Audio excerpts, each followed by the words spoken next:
Il faut s'imaginer, à cet endroit, il y a à peu près 130 ans, en 1886, le musée est déjà installé là, avec les murs rouges, les moulages, la verrière, et la maquette du Mont-Saint-Michel entre dans les collections.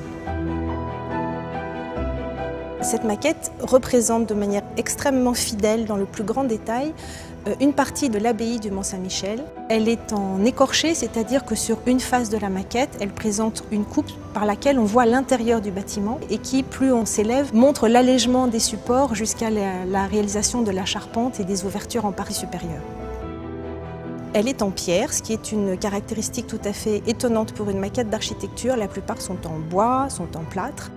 C'est aussi une maquette très surprenante par son échelle puisqu'elle mesure environ 2,60 m de haut.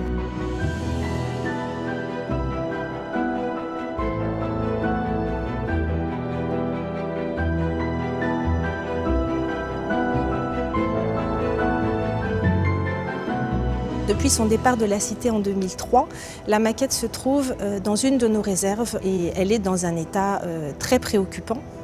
Elle présente des problèmes structurels importants. C'est une maquette en pierre, donc très lourde.